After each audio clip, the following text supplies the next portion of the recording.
Ada yang belum kuat puasa ya? Ya baik, kita lanjutkan diskusi kita untuk agenda hari ini masih terkait dengan model untuk kelompok 2 ya Pak Arif ya. Oke, laras Pali. Ya baik, silakan dilanjut.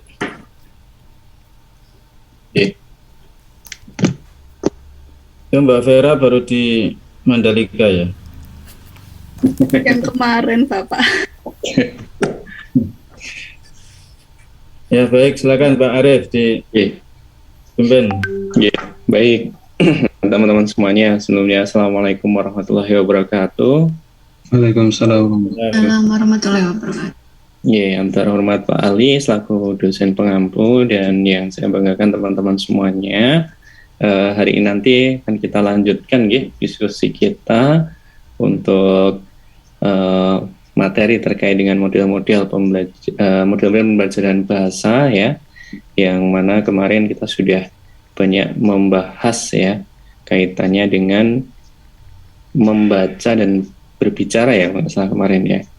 Nah hari ini nanti dari kalau kemarin kelompoknya Mas Asip ya, dan hari ini nanti akan dilanjutkan dari kelompoknya Mas Ibda ya, untuk dua keterampilan selanjutnya. Nah untuk menghemat waktu ya teman-teman semuanya, mungkin langsung saja kesempatan kita berikan pada kelompok 2. Monggo Mas Asip dan Mas Ibda dan kawan-kawan disilahkan. Terima kasih Mas Arif. Assalamualaikum warahmatullahi wabarakatuh. Yang kami hormati Pak Dr. Mustadi dan Mas Arif serta kawan-kawan semua. Izinkan kami kelompok kemarin apa ya? Berbicara dan menyimak kalau tidak salah. Meskipun di beberapa ada yang gabung dengan mempresentasikan. Izinkan kami menyampaikan beberapa hal untuk pembagian dari tugas sesuai fase yang sudah diberikan atau CPR. Jadi untuk kelompok ini nanti akan kita bagi dengan beberapa hal ya, atau beberapa campuran itu yang nanti juga akan dipresentasikan oleh teman-teman dari mulai Mbak Andara, Mbak Vera, Mbak Nesi dan yang lain-lain. Nah untuk yang bagian pertama, monggo Mbak Andara dulu mungkin, atau Mbak Esti belum gabung ya untuk mempresentasikan. Masih sholat. Di anu aja yang bisa aja mungkin bisa mempresentasikan. Mbak Nesi siap ya? Siap Mas. Oke, monggo Mbak Nesi untuk mempresentasikan hasil yang sudah dikerjakan. Terima kasih atas waktunya Mas Ida. Izin share screen.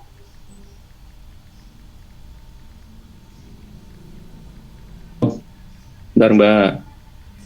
Siap. Oke. Dari Pak Ali hostnya.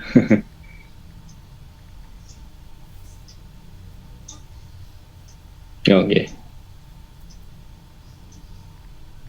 Mbak Nesi ya. Mbak Nesi. Oke, sudah bisa Mbak Nesi. Ada dua Mas Adi.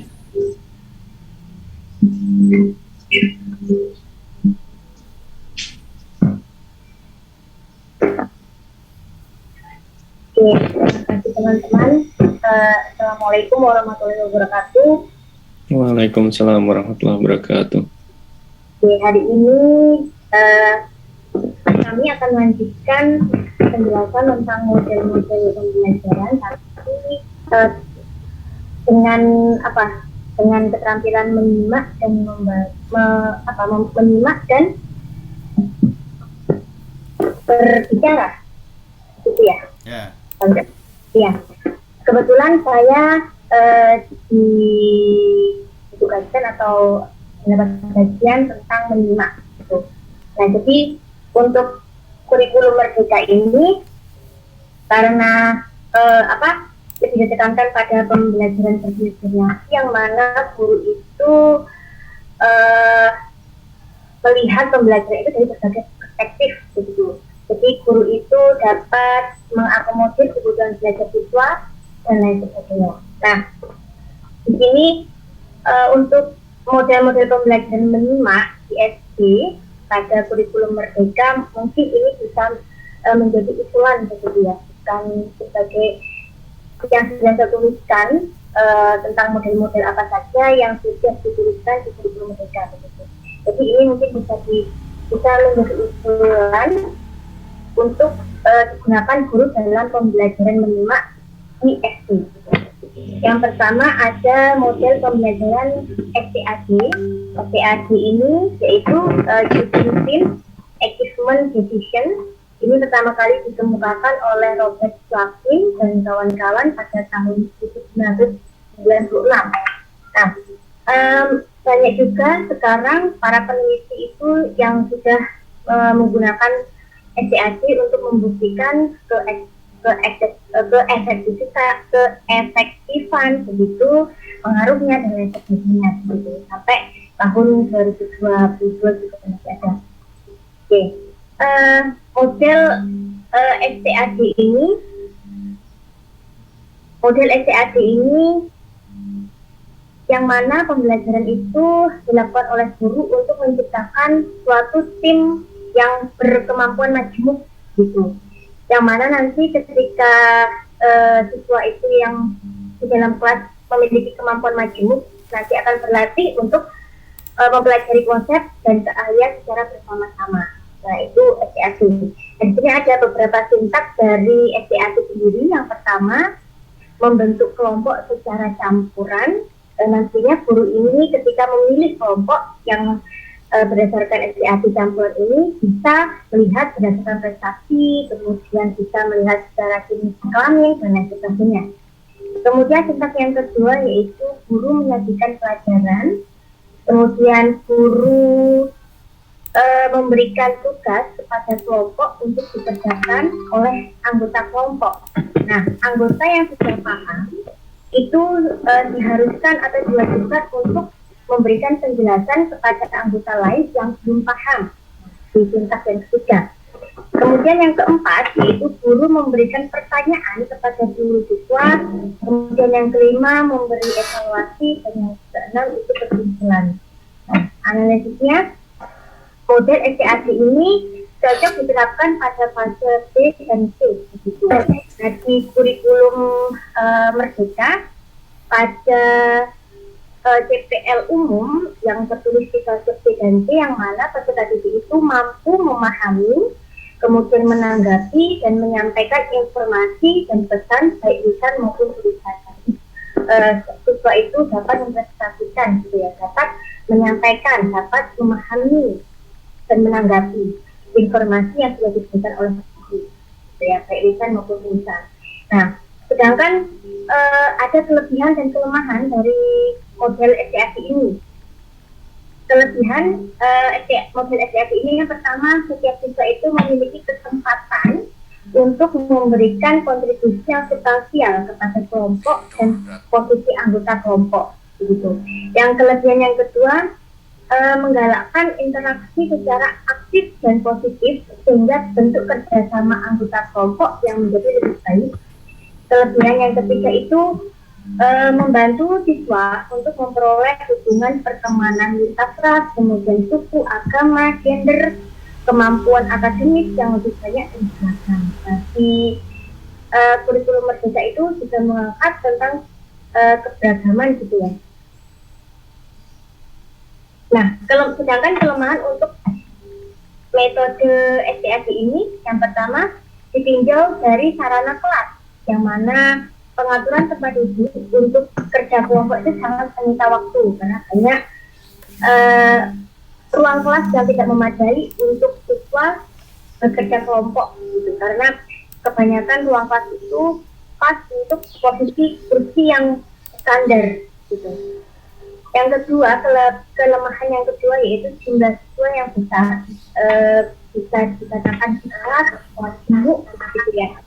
Dan dapat yang mana ini nanti dapat menyebabkan guru itu kurang maksimal dalam mengamati kegiatan belajar baik secara kelompok maupun secara perorangan.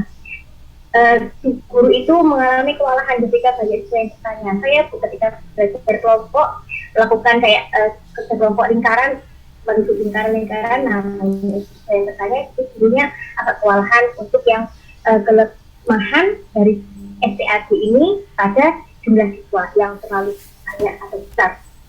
Kelemahan yang ketiga yaitu meminta waktu yang banyak dalam mempersiapkan pembelajaran. Oke. Itu pembelajaran STAD. Yang kedua, model auditory intellectually repetition yang disingkat AIR ini saya temukan pada penelitian yang dilakukan oleh Gila Fasila. Kalau saya lihat siapa yang menemukan pertama kali itu mohon maaf belum ketemu ya.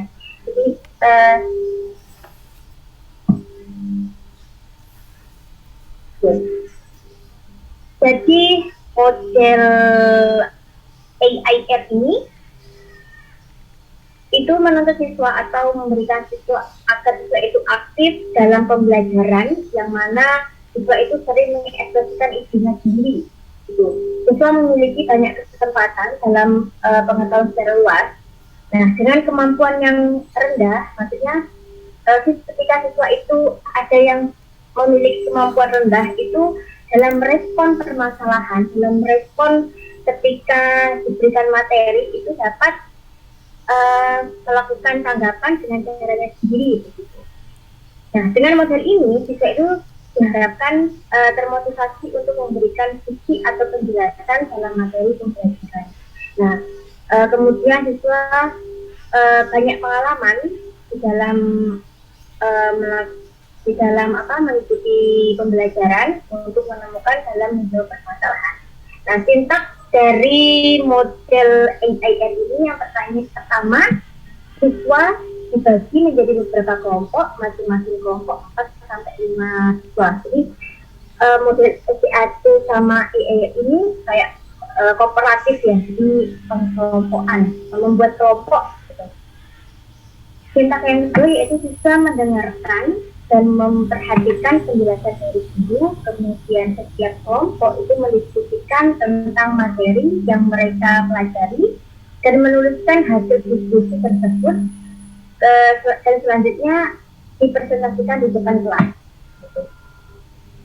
Sintaks yang keempat, saat diskusi berlangsung, siswa itu mendapat soal atau permasalahan yang berkaitan dengan materi. Yang kelima, masing-masing kelompok itu memikirkan cara menerapkan hasil diskusi. Jadi masing-masing kelompok itu memberikan pemaparan yang terbaik untuk ditampilkan di depan kelas itu. Nah, serta dapat meningkatkan kemampuan mereka untuk menyelesaikan masalah. Sintaks yang keenam, setelah selesai diskusi, siswa itu mendapat pengulangan materi dengan cara mendapatkan tugas atau kuis untuk siap diskusi. Nah, pada model AIR ini bersama seperti model TCS ini cocok pada fase C dan C, yang mana pada TTL umum pada fase menyimak itu peserta mampu memahami kemudian menanggapi dan menyampaikan informasi dan pesan baik lisan maupun tulisan. Nah, sedangkan kekurangan dari model AIR ini yang mana guru itu harus mempersiapkan pembelajaran ini secara matang. Nah, jadi ini juga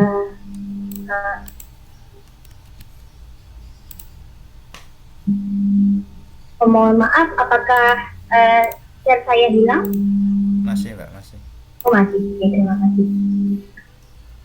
Saya lanjutkan kekurangan selanjutnya ya, yaitu banyak siswa yang mengalami kesulitan untuk merespon permasalahan yang diberikan karena kurangnya pemahaman dari materi pembelajaran. Jadi di sini pure siswa disuruh menggali sendiri informasi, gitu. Tapi guru itu hanya memfasilitasi tanpa sedikit bicara, gitu loh. Sedikit bicara, siswa yang disuruh banyak bicara. Gitu. Jadi siswa itu terkendala kurangnya pemahaman dari materi pembelajaran.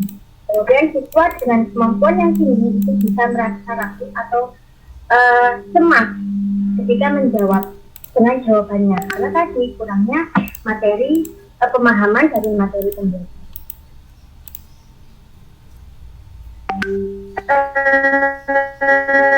Model yang ketiga yaitu word acquire, yang mana saya temukan pada penelitian yang ditulis oleh. Jadi model word Square ini merupakan model pembelajaran yang mana memadukan kemampuan menjawab pertanyaan dengan kejelian. Nah, dalam mencocokkan jawaban pada kotak-kotak jawaban. Makanya media di dalam word Square ini mirip seperti teka-teki. Nah, teka-teki silang itu loh, teka-teki silang.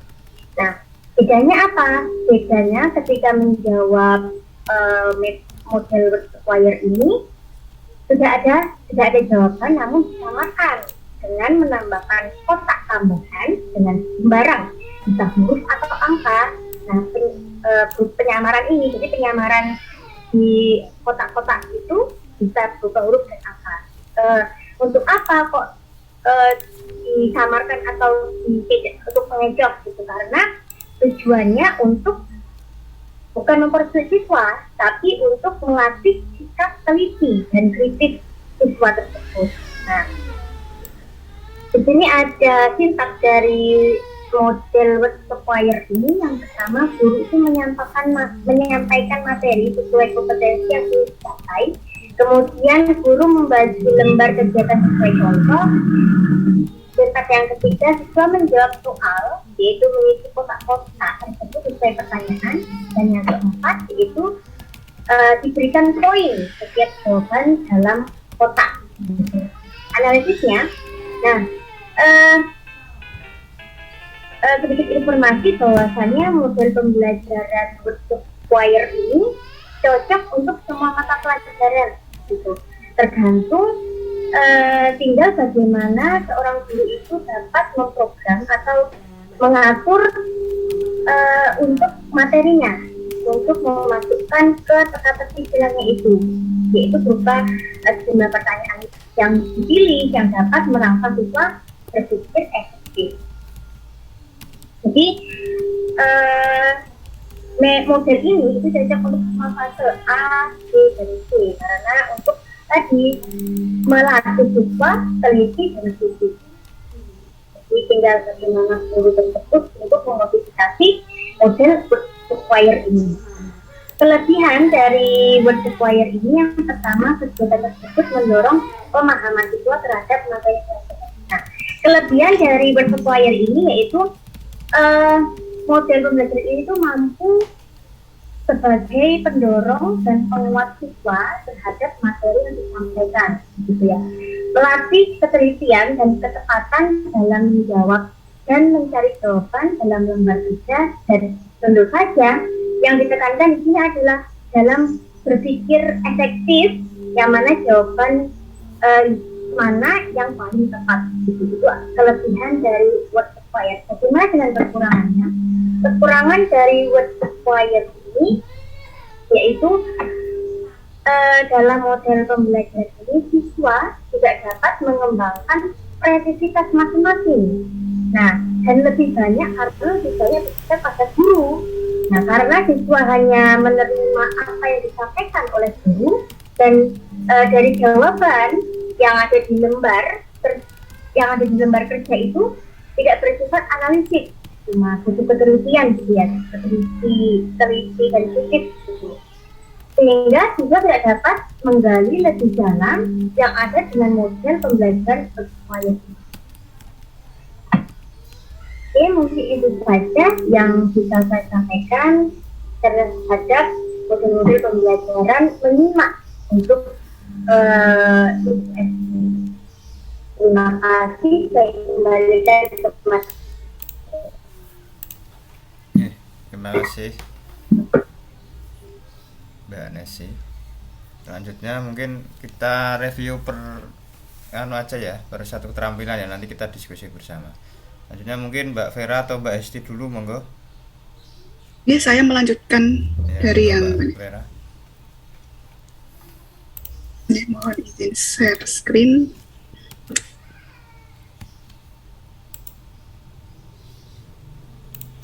Sudah terlihat? Ya. Nah, Sudah, Mbak. Oke. Saya melanjutkan model-model pembelajaran bahasa yang bagian menyimak. Hmm. Nah, langsung saja pada ini fase A, kelas 1 dan 2, fase B, kelas 3 dan 4, dan fase C, kelas 5 dan 6, langsung saja pada modelnya dan sintaknya. Yang pertama ada retelling story yang saya temukan pada bukunya Apri, Damai Sagita Krisandi, B. Widaryanto, dan Riza Purnamasari tahun 2017. Dan kemudian yang kedua, model bisik berantai sama pada buku yang saya temukan. Kemudian model menyimak secara langsung atau DLA, Direct Listening Activities, Tompkins and Hoskison pada tahun 91. Yang terakhir, model pembelajaran Word Square. Yang tadi sudah dijelaskan Mbak Nesi, nanti saya tambahkan sedikit. Nah, langsung saja pada analisisnya. Yang pertama, retelling story, yaitu sintaknya guru menyiapkan bahan bacaan, kemudian salah satu siswa membaca dengan membaca nyaring, yang ketiga siswa menyimak dengan seksama, kemudian siswa ditugasi untuk menceritakan kembali isi bacaan dengan bahasanya sendiri. Nah, untuk fase A, pada analisis saya ini agak sulit diterapkan ya, walaupun di kelas 1 ini sulit untuk menceritakan kembali, tapi berdasarkan untuk sintaknya pada kelas 1 dan 2 ini sudah tercapai pada CP-CP-nya. Namun itu tadi pada model ini bagi saya masih, menurut analisis saya, masih sulit diterapkan di kelas 1 untuk kelas bawah.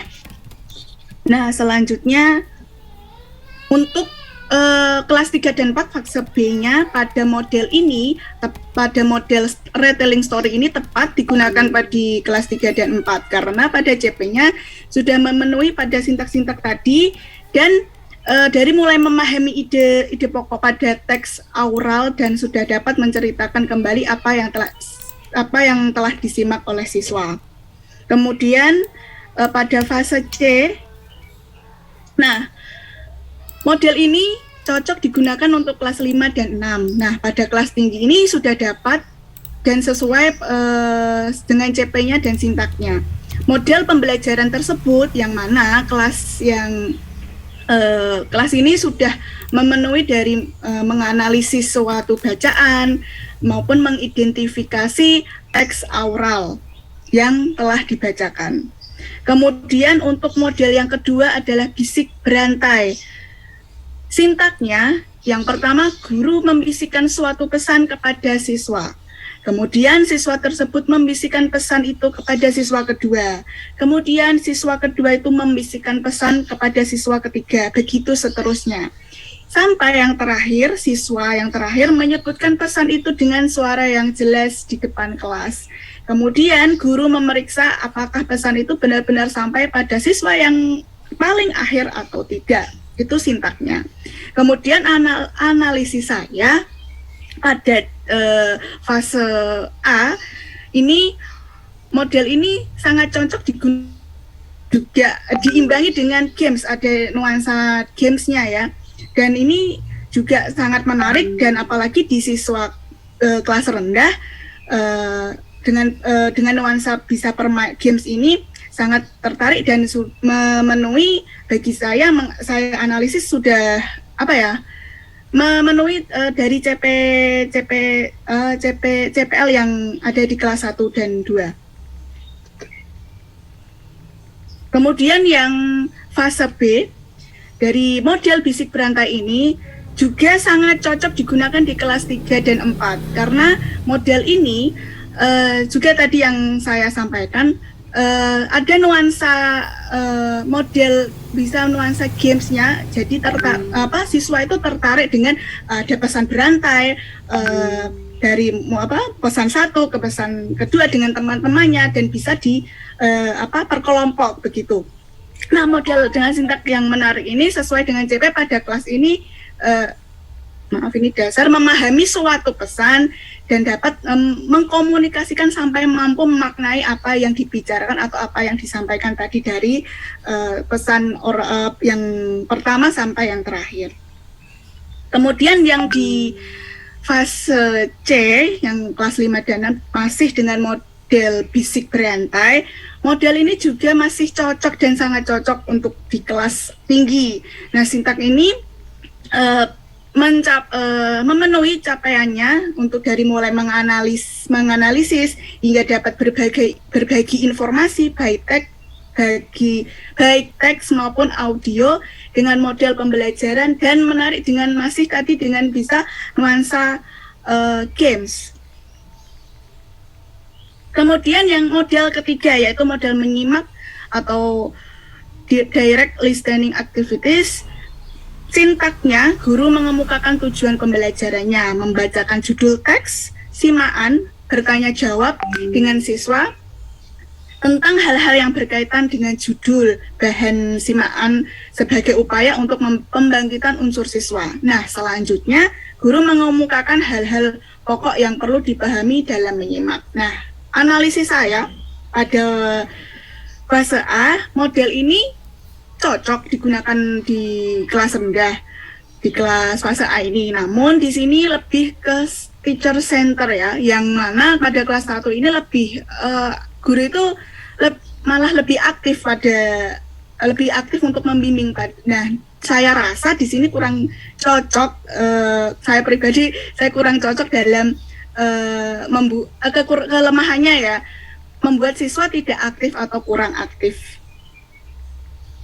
Nah, pada fase B yang kedua masih dengan model DLA masih cocok digunakan di kelas 3 dan 4 ini dengan model DLA, di mana CP-nya sesuai dengan sintaknya dari memahami suatu informasi teks maupun audio hingga dapat memaknai teks yang dibacakan oleh guru.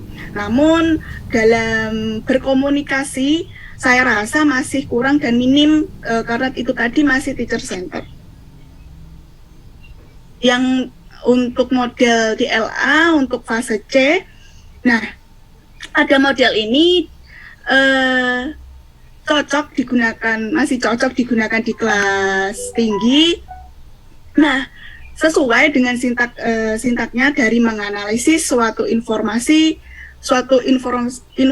teks maupun audio hingga dapat memaknai pada kelas tinggi, dapat memaknai teks yang dibacakan atau didengar.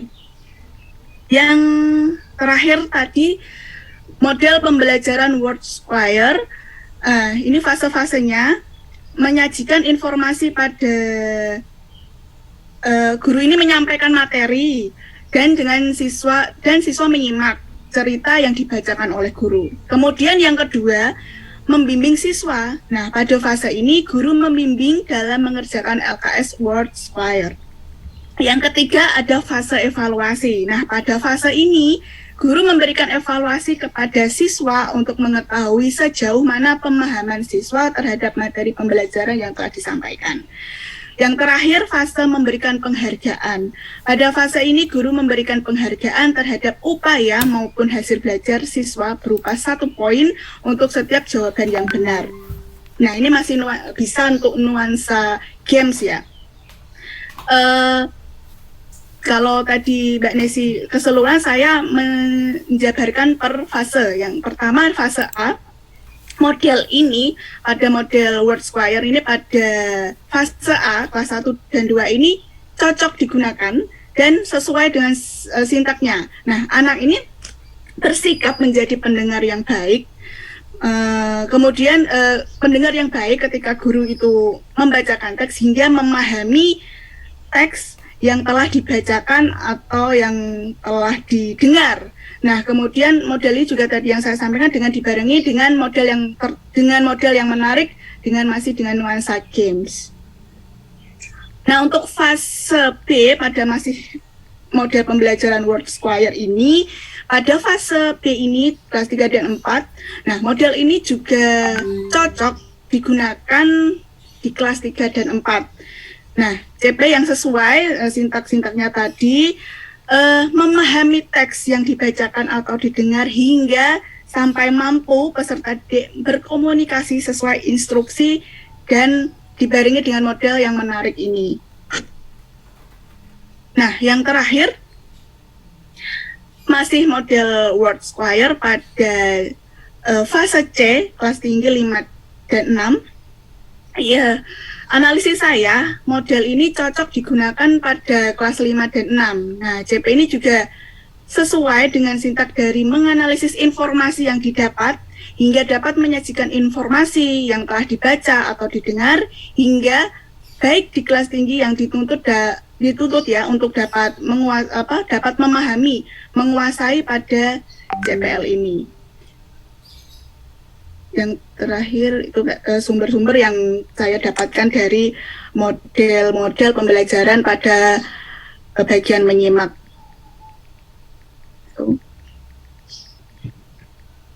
Begitu penjabaran dari saya, Mas Ibda. Terima kasih. Sebelum dilanjut mungkin ada komentar, karena nanti saya lupa ini. Efek belum makan kayaknya. Monggo kalau ada teman-teman. Lanjut Mbak Esti, monggo Mbak Esti. Ya, terima kasih Mas Ida. Izin share screen Mas Ida.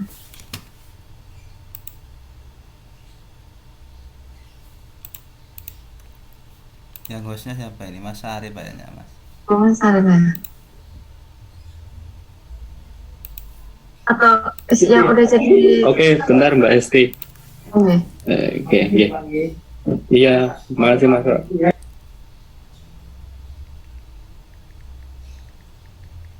Sudah Mbak Esti. Ampun. Ya, oke. OTW.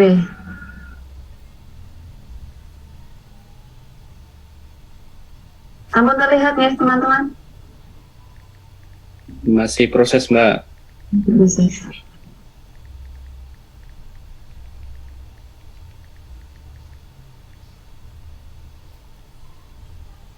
Apakah sudah terlihat sekarang?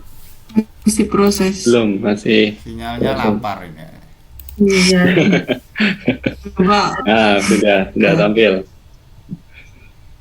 Oke, ya. Assalamualaikum warahmatullahi wabarakatuh. Baik teman-teman, saya akan melanjutkan apa yang sudah disampaikan oleh rekan-rekan saya sebelumnya. Akan tetapi apa yang akan saya sampaikan di sini adalah dari keterampilan berbicara, model-model pembelajaran bahasa untuk keterampilan berbicara, bahasa dan sastra. Sebelumnya saya ingin agak sedikit curhat bahwa terutama kami dengan saya dan Mbak Handara yang mendapat bagian berbicara ini mencari referensi di internet, ternyata jika mencari itu yang muncul kebanyakan adalah metode.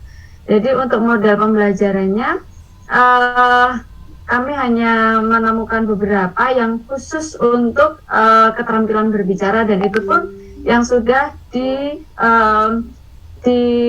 dicobakan dalam sebuah penelitian atau di riset oleh beberapa peneliti. Untuk yang saya dapatkan itu yang pertama adalah model non-directive. Model non-directive ini ditemukan atau diperkenalkan oleh Carl Roger dari tahun 1961.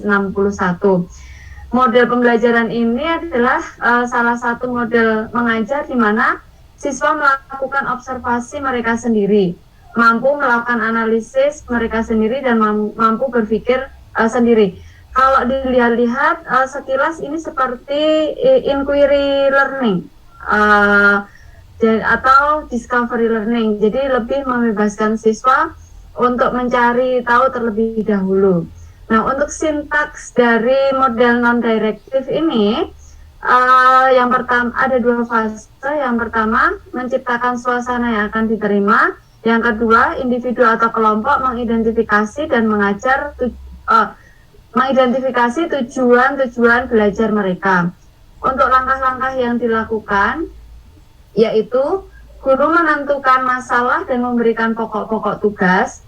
Kemudian yang kedua, siswa mengobservasi pada objek pembelajaran, menganalisis fakta yang dihadapi, menyimpulkan sendiri hasil pengamatannya, menjelaskan apa yang ditemukan, dan membandingkan dengan fakta lain. Nah, model pembelajaran ini dilakukan risetnya oleh Damayanti. Risetnya berjudul Model Pembelajaran Non-Direktif untuk Kepercayaan Diri Peserta Didik. Jadi, menurut analisis saya, model pembelajaran ini sangat berorientasi pada siswa. Kemudian, model ini lebih cocok digunakan untuk pembelajaran di tingkat tinggi. Jadi, mungkin kalau untuk yang kelas rendah, kelas 1, 2, 3 itu belum cocok untuk menggunakan ini. Kemudian model pembelajaran ini hampir mirip dengan model pembelajaran inquiry learning atau discovery learning seperti yang saya kemukakan tadi. Dan pembelajaran berbasis model non-direktif ini dirancang sebagai salah satu cara untuk memberikan penyegaran. Menurut saya penyegaran. Jadi karena ada kebebasan kepada siswa untuk mengemukakan sesuatu yang tetapi masih dalam konteks masalah-masalah yang ditentukan oleh guru. Nah, itu kemudian ada penyegaran. Jadi tidak ada aturan-aturan istilahnya yang baku. Dan model ini tidak memaksa peserta didik atau pendidik untuk melakukan sesuatu yang formal. Model ini lebih menekankan pada hubungan antar personal, di mana setiap peserta didik bisa melakukan hubungan yang baik dengan peserta didik lainnya, atau dengan peserta didik dengan guru. Ketika peserta didik melakukan kegiatan yang disukai, maka di situ akan timbul rasa senang, rasa enjoy. Kemudian dia dengan dengan suka hati dengan mudah bisa mengungkapkan apa yang menjadi pokok masalah yang diberikan oleh guru tersebut. Kemudian untuk yang kedua, yang model yang saya temukan adalah model Trefinger. Trefinger ini ditemukan oleh Donald J. Trefinger. Jadi nama modelnya mengutip dari nama penemunya. Kemudian model ini diriset atau dicobakan oleh Akbarani, Trefinger Learning Model in Teaching Speaking, yang sudah terbit di jurnal American Journal of Psychology. Nah, untuk langkah-langkah model pembelajaran ini, yang pertama setting goal. Dalam setting goal ini, guru memberitahu tujuan pembelajaran. Kemudian yang kedua adalah exploring data. Dalam tahap ini, guru memberikan informasi terkait fenomena atau pokok bahasan yang sedang dipelajari. Kemudian yang ketiga, formulating problems. Guru memberi kesempatan siswa untuk mengidentifikasi permasalahan, bisa dalam bentuk kelompok atau individual. Tapi biasanya ini dalam bentuk dalam bentuk kelompok. Kemudian selanjutnya yang keempat, langkahnya adalah generating ideas. Di sini guru memberikan kesempatan pada siswa untuk mengidentifikasi masalah, menunjukkan ide mereka, dan memutuskan solusi alternatif untuk menyelesaikan permasalahan. Kemudian selanjutnya developing solution. Guru meminta siswa untuk mengembangkan solusi alternatif, kemudian menulisnya di atas kertas.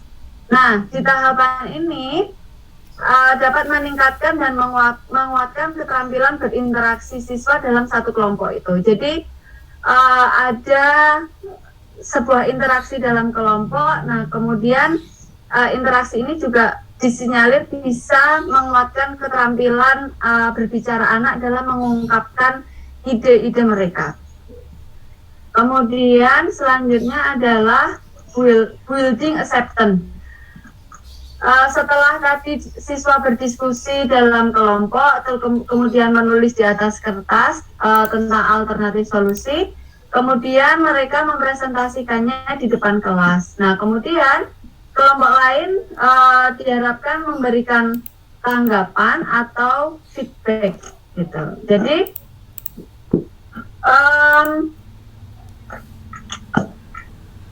model pembelajaran ini bisa menguatkan baik nanti yang melakukan presentasi ataupun dalam sebuah diskusi kelompok tersebut, dan ketika pemberian feedback dari kelompok lain. Nah, begitu. Untuk analisis saya, sekilas di langkah-langkah awal pembelajaran model Trevinger ini terkesan teacher center. Akan tetapi dimulai pada langkah ketiga itu sudah kelihatan bahwa student center. Di situ siswa mulai diminta untuk aktif. Kemudian yang kedua, jika dilihat dari sintaksnya, model pembelajaran Trevinger ini seharusnya bisa diterapkan pada siswa kelas rendah dengan instruksi yang jelas dari guru dan pengawasan serta pendampingan yang ekstra dari guru. Mungkin untuk sebagai saran saja, jika model ini mau diterapkan di kelas rendah, sebaiknya ada satu guru lain yang sebagai peer teacher di situ yang ikut mendampingi guru kelas dalam mengkondisikan pembelajaran saat itu. Akan tetapi jika penerapannya di kelas tinggi mungkin akan lebih baik karena kemampuan anak dalam menerima instruksi di kelas tinggi itu sudah jauh lebih baik daripada anak-anak yang di kelas rendah. Kemudian Rizky Akbarani ini melakukan penelitian yang berjudul tersebut, akan tetapi Rizky Akbarani ini menerapkan model tersebut di siswa level SMK dalam mata pelajaran bahasa Inggris. Nah, model ini saya ambil, saya kutip karena kalau di SMK itu pembelajaran bahasa Inggris itu juga sama istilahnya tingkatannya mungkin hampir sama dengan ketika anak-anak sedang belajar bahasa Indonesia di tingkat SD atau MI. Karena bahasa Indonesia merupakan bahasa ibu atau bahasa kedua untuk anak-anak Indonesia gitu, apalagi yang tingkat SDMI. Kemudian untuk model pembelajaran ini hampir mirip dengan pendekatan saintifik di kurikulum 2013 langkah-langkahnya. Terus kelebihan model ini terletak pada bagaimana model ini memadukan antara proses berpikir, membuat peserta aktif dalam pembelajaran, memberikan kesempatan siswa untuk memahami konsep masalah dan membuat solusi. Sedangkan untuk kelemahannya, model pembelajaran ini membutuhkan waktu yang tidak sebentar untuk dilakukan dalam satu sesi tatap muka. Mungkin bisa jadi kalau melakukan pembelajaran ini bisa dipotong di tahapan yang sesuai dengan pokok masalahnya, misalnya dipotong pada waktu setelah anak-anak melakukan diskusi. Nah, untuk building acceptance-nya minggu depan, misalnya seperti itu. Kemudian untuk model pembelajaran yang ketiga adalah comprehensive emergent literacy model. Nah, ini yang ditemukan oleh Mary Clay pada tahun 1966, kemudian dikembangkan lagi di tahun 1980-an. Nah, kemudian setelah itu di tahun-tahun berikutnya itu banyak pengembangan dari model CELM ini. Yang dikembangkan itu ini saya temukan di salah satu artikel bahwa dalam state of the art-nya itu ada beberapa pengembangan oleh beberapa researcher. Nah, kemudian saya hanya mengambil untuk yang listening, speaking saja. Jadi untuk di pengembangan lexical reconstructing-nya. reconstructuring yang mana dilakukan oleh Stadler. Nah, untuk yang lexical reconstructing ini adalah jadi berkaitan dengan fonologi dan morfologi. Nah, kemudian di situ ada aktivitas rhyming namanya. Nah, untuk sintaksnya saya belum menemukan secara pasti bagaimana model pembelajaran ini, karena kalau saya lihat itu model pembelajaran ini bukan untuk model pembelajaran di kelas secara langsung di kelas, akan tetapi seperti model untuk pembiasaan, misalnya pembiasaan literasi seperti itu. Nah, analisis saya dalam model CILM ini yang kemudian dikembangkan oleh Stadler dan kawan-kawan, ditemukan bahwa anak yang mengalami gangguan berbicara akan mengalami hambatan dalam phoneme and morpheme building. Nah, jadi untuk yang CILM ini tadi kalau yang saya pahami adalah yang tentang rhyming tadi. Jadi ketika anak mempelajari sebuah kosakata, kemudian saat pengucapannya itu tidak sempurna, nah itu juga nanti akan menghambat bagaimana dia akan memproduksi sebuah presentasi dari dia. Nah, kemudian di model ini rhyming di awal itu, apalagi untuk anak PAUD. Nah, ini untuk anak PAUD berarti sebelum SD itu agar gurunya bisa lebih menstimulus agar nanti ketika di SD itu anak-anak sudah siap untuk penguatan skill berbicara dan mempresentasi. Dari saya cukup sekian, kemudian ini akan dilanjutkan oleh Mbak Handara. Monggo Mbak Handara. Baik, terima kasih atas waktu telah diberikan kepada saya. Saya akan melanjutkan mengenai model pembelajaran terkait keterampilan berbicara dan juga mempresentasikan G.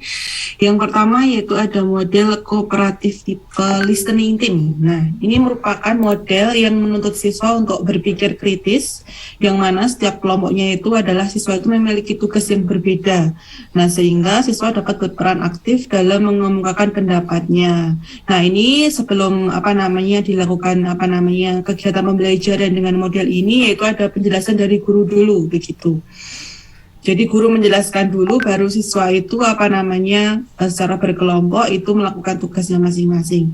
Nah, untuk sintaknya yaitu ada beberapa langkah yang dapat dilakukan melalui model ini. Yang pertama adalah siswa itu dibagi menjadi beberapa kelompok, yaitu anggota 4-5 orang. Kemudian yang kedua,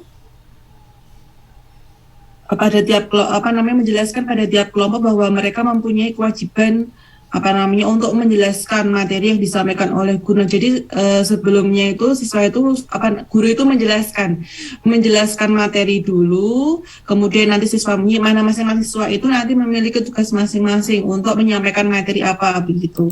Kemudian yang ketiga, bagilah kelompok menjadi kelompok penyaji. Nah, jadi di sini ada beberapa kelompok yang sudah dibagi, ada kelompok penyaji, kemudian kelompok penjawab, kelompok pro, setuju dengan apa yang disampaikan, kemudian ada juga kelompok yang kontra, dan juga ada kelompok yang menyimpulkan begitu. Jadi masing-masing itu memiliki tugasnya sendiri-sendiri begitu. Kemudian yang keempat itu tugas penyaji, itu menyajikan kembali pelajaran yang disampaikan oleh guru. Sudah jelas sekali. Kemudian kelompok ini boleh membuat catatan ringkas tentang materi yang diberikan guru, meski demikian fokusnya adalah pada aspek menyampaikan materi secara lisan. Begitu. Kemudian yang kelima, tugas kelompok penjawab adalah menjawab pertanyaan kelompok penanya. Nah, jadi di sini nanti apabila ada siswa yang bertanya, nah ini ada kelompok penanya yang khusus untuk menjawab. Kemudian yang keenam, tugas kelompok kontra adalah mencatat dan mengungkapkan hal-hal yang tidak disetujui. Kemudian yang ketujuh, uraian hal-hal yang tidak disetujui dapat dilakukan pada saat diminta menjelaskan. Kemudian yang kedelapan, kelompok penyimpul yaitu menyimpulkan. Nah, jadi ini ada yang terakhir itu ada kelompok penyimpul yaitu untuk menyimpulkan terkait dengan materi yang didiskusikan oleh siswa tadi. Kemudian analisis saya, nah pada model ini mengintegrasikan beberapa keterampilan ya yang harus dikuasai siswa, yaitu ada keterampilan berbicara terkait menjelaskan tadi ya, kemudian juga ada keterampilan menyimak. Nah ini terkait dengan materi yang mungkin disampaikan oleh guru maupun disampaikan oleh kelompok penyaji. Kemudian juga ada keterampilan menulis, yaitu mencatat terkait dari tadi tugas dari kelompok kontra ya, begitu. Nah, kemudian model ini juga dapat menumbuhkan keaktifan siswa dan juga kemandirian siswa dalam kegiatan pembelajaran. Kemudian menurut kami model ini kurang cocok jika diterapkan pada fase A dan fase B dan lebih cocok pada fase C. Hal ini dikarenakan karena ini kalau menurut kami itu mencakup C4 dan juga C5. Nah, sehingga memang harus disesuaikan dengan kondisi siswanya. Nah, kalau untuk kelas 1, 2, 3 mungkin kurang efektif atau mungkin belum atau mungkin kurang cocok begitu ya, karena kan kondisinya masih dalam tahap awal gitu ya. Kalau mungkin cocoknya untuk kelas tinggi begitu. Itu kalau dari model kooperatif tipe listening team. Oke, selanjutnya Mbak Hesti.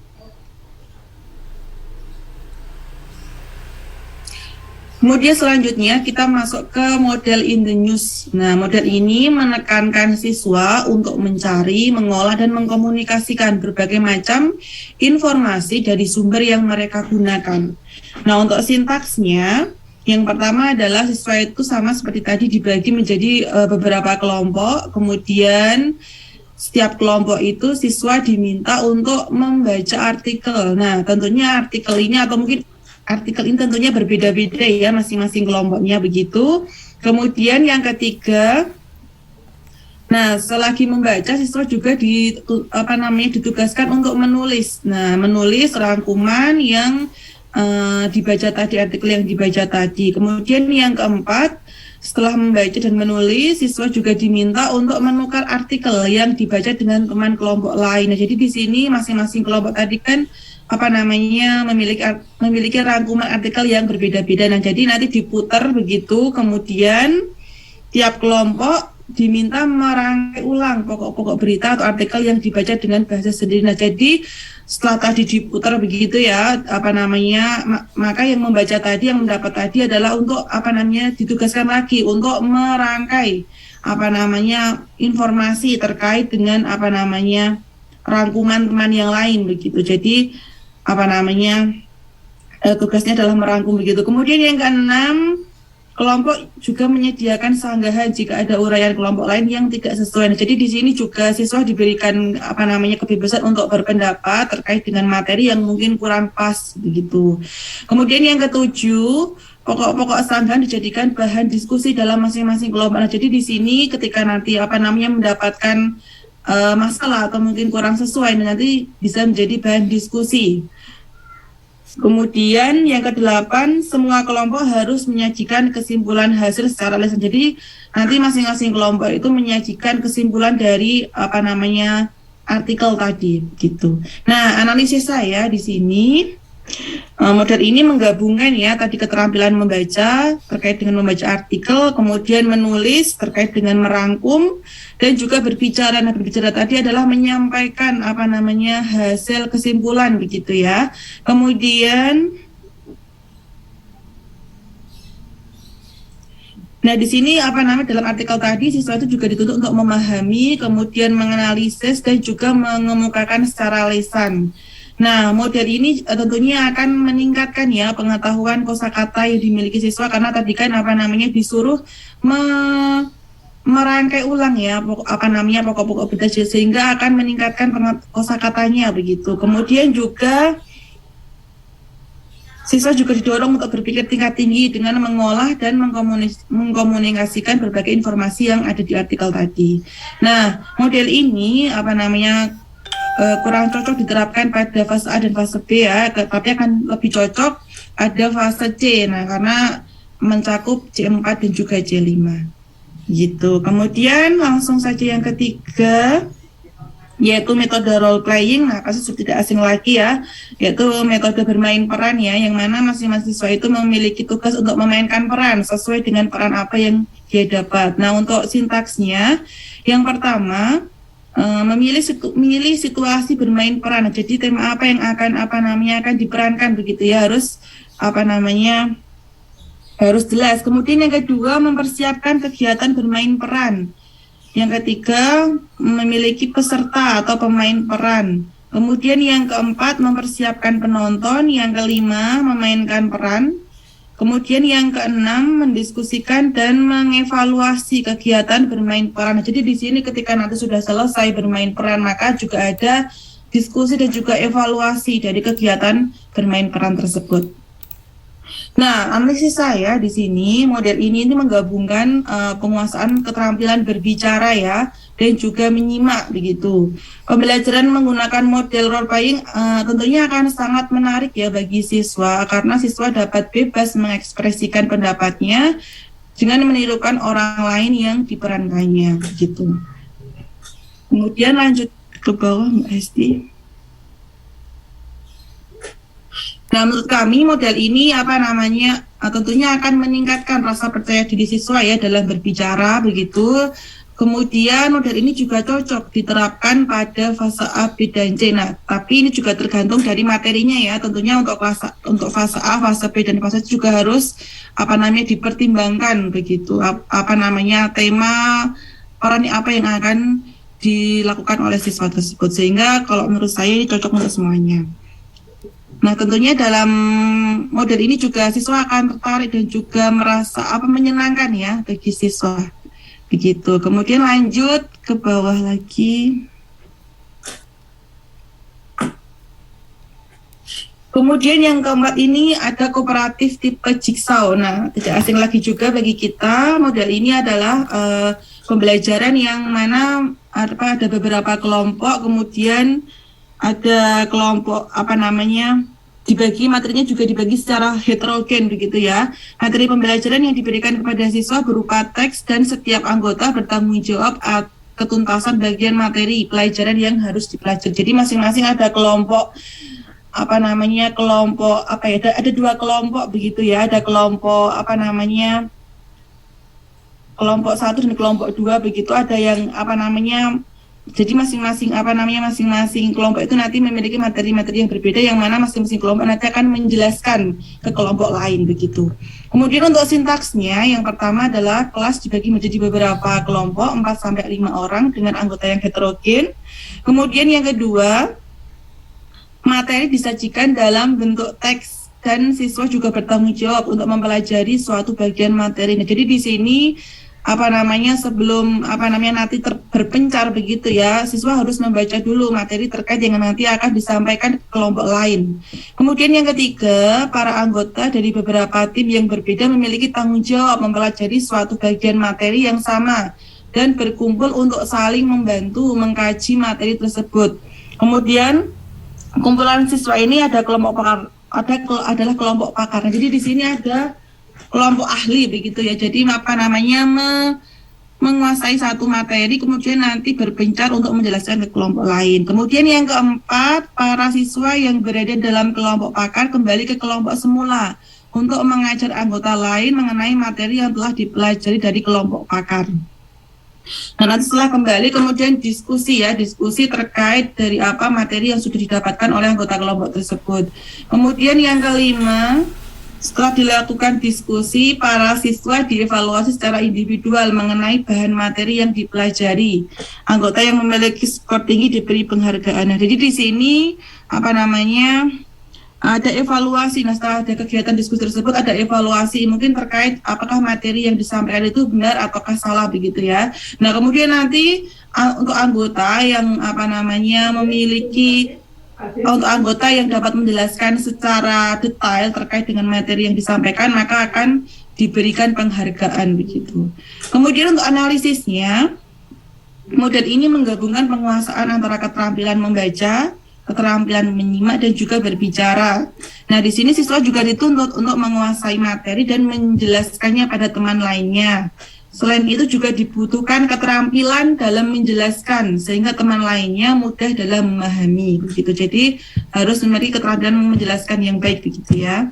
Kemudian model ini juga akan mendorong keaktifan dan juga kemandirian siswa dalam kegiatan pembelajaran. Nah, kemudian model ini juga cocok diterapkan pada fase B ya, karena mencakup C3 dan juga C4. Nah, untuk fase A mungkin masih terlalu sulit ya, karena membutuhkan penguasaan materi dan juga keterampilan menjelaskan yang baik. Itu saja dari saya untuk keterampilan berbicara ya, model pembelajaran keterampilan berbicara. Selanjutnya saya kembalikan ke Mas Ibda, monggo.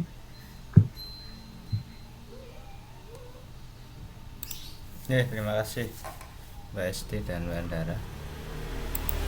Nah, ini yang saya screen Mbak Esti ya.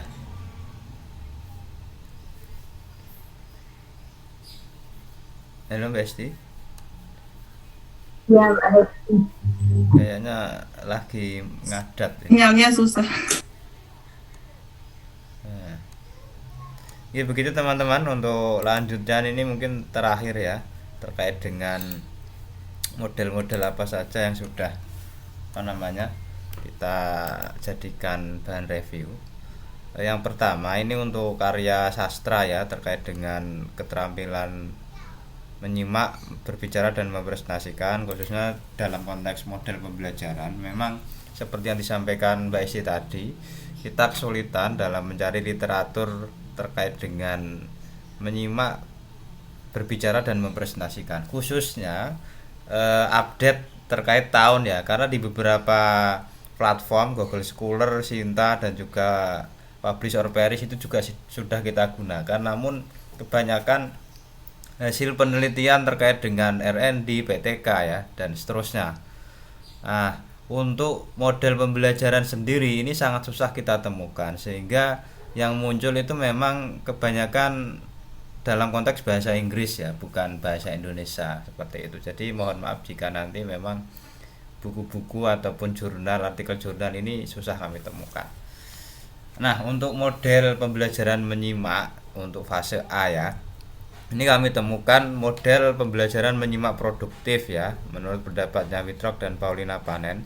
Intinya di sini siswa sebagai penerima informasi dalam karya sastra itu bukan penerima yang pasif ya, tapi dia aktif dalam menyimak sebagai proses dari belajar dan mengkonstruksi makna dari informasi yang didapatkan melalui karya sastra tersebut. Artinya siswa ini diharapkan memiliki sebuah konstruksi pengetahuan ya, baik itu kelas dasar atau kelas tinggi, karena dalam model pembelajaran menyimak produktif ini memang arahnya kepada pembelajaran konstruktivisme. Jadi mereka mengkonstruksi atau membangun pemahaman pengetahuan seperti itu. Nah, untuk sintaknya pertama ada proses motivasi ya.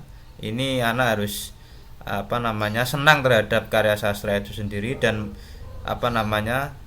guru dalam konteks ini harus meyakinkan pada mereka agar mereka itu dapat menghadapi tantangan real, karena dikira karya sastra itu hanya fantasi, metafora ya. Ternyata dalam konteks model pembelajaran ini anak harus bisa menghadapi tantangan real melalui contoh-contoh tentunya ya. Kemudian yang kedua adalah proses belajar. Di sini guru mengontekstualisasi niat dan juga rangsangan, terutama dalam melalui stimulus ya, semacam rangsangan gitu, multimedia menarik dan juga harus interaktif. Kemudian yang ketiga proses penciptaan pengetahuan. Nah, ini intinya setelah ada proses motivasi dan sintak belajar, kemudian guru di sini harus bisa mengkonstruksi sebuah pengetahuan melalui integrasi atau penyatuan memori siswa yang diketahui sebelumnya tentang apa saja ya, tentunya berkaitan dengan tema misalnya legenda atau apa gitu ya, dan juga dengan keterampilan hal baru yang itu bersifat kognitif ya, dan juga pengalaman. Nah, artinya ini nanti diintegrasikan agar anak bisa mengonstruksi sebuah pengetahuan gitulah kira-kira ya.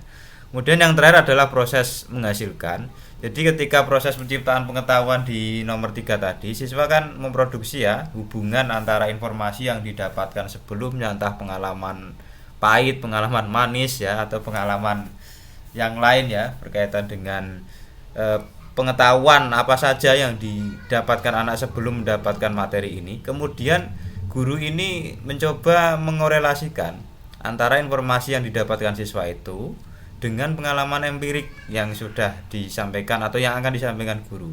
Nah, mulai proses inilah sebenarnya siswa itu membentuk pengetahuan yang disebut dengan konstruktivisme itu. Jadi di sini bisa dilalui secara teknis ya, membuat garis besar dari wacana sastra, membuat rangkuman, memberi alternatif penjelasan, dan juga mengidentifikasikan informasi penting, memberikan contoh, menghubungkan dengan pengalaman atau pengetahuan sebelumnya, membuat analogi metafor, membuat pertanyaan berdasar wacana, menganalisis dan unsur dalam wacana, dan yang terakhir menyimpulkan.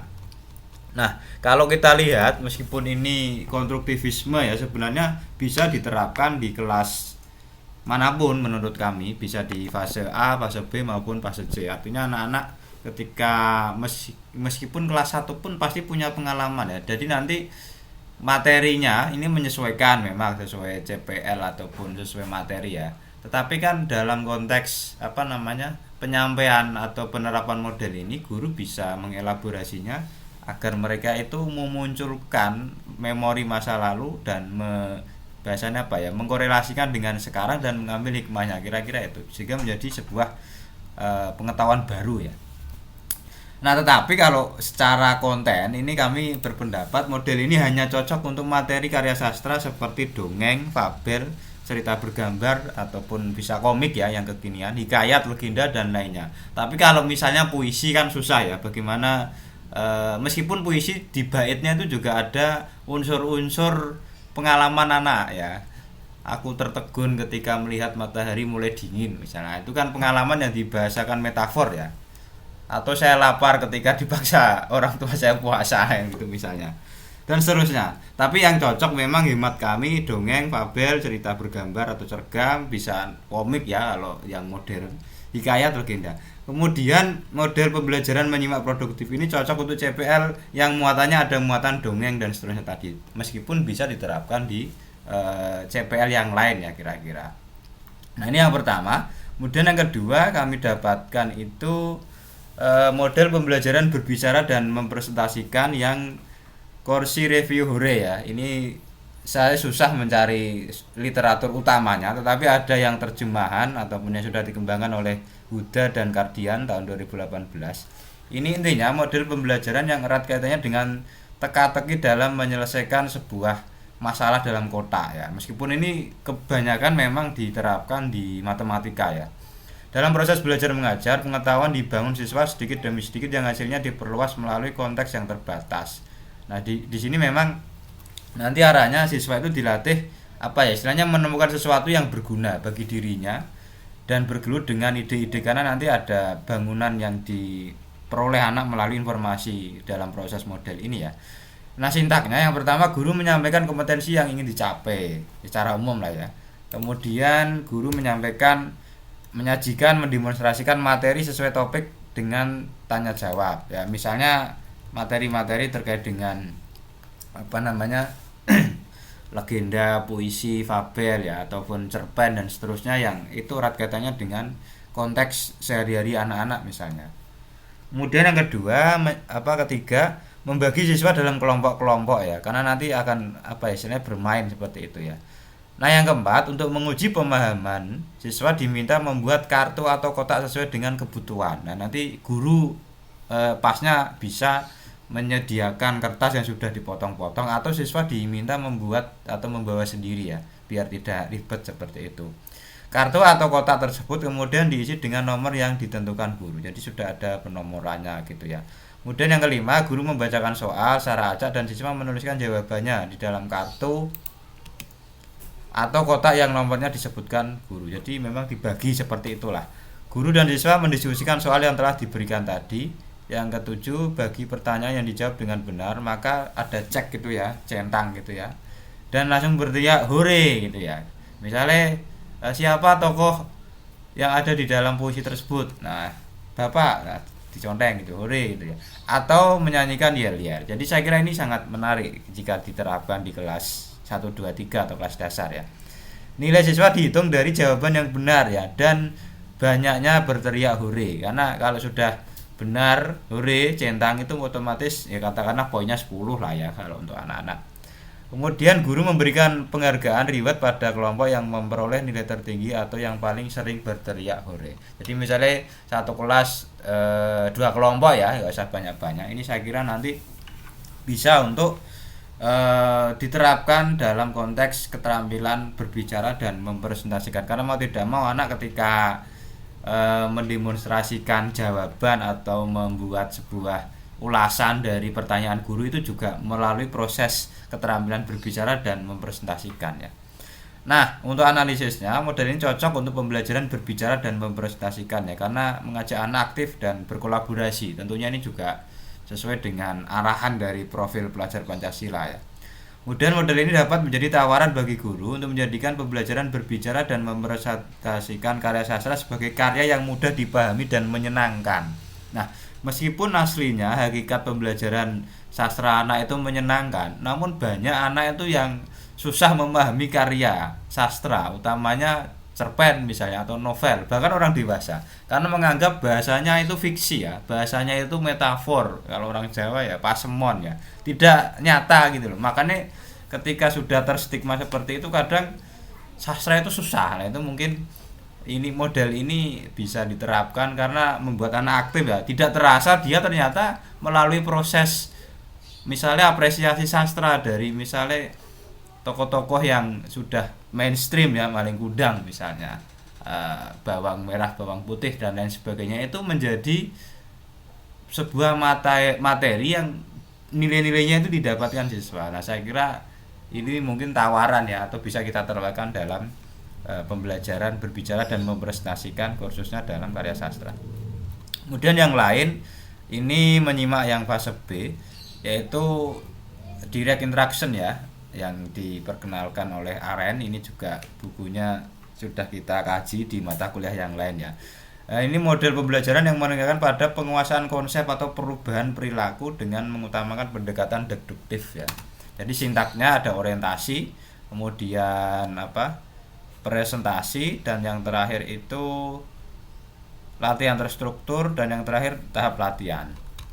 Akan tetapi model pembelajaran langsung atau direct interaction ini memiliki ya, semua model tentunya ya memiliki kekurangan kelebihan ya. Analisis kami itu sangat pas diterapkan dalam pembelajaran menyimak karya sastra di kelas dasar maupun tinggi. Alasannya karena siswa akan mendapatkan konsep perubahan perilaku secara langsung dengan deduktif. Nah, akan tetapi kekurangannya ini bagi siswa yang cara berpikirnya induktif tentu akan kesusahan ya kalau tidak dijelaskan guru secara clear ya. Kan tidak hanya siswa lah, tentunya kita itu juga memiliki cara berpikir, khususnya apalagi sastra ya, ada yang berpikirnya deduktif, ada yang induktif.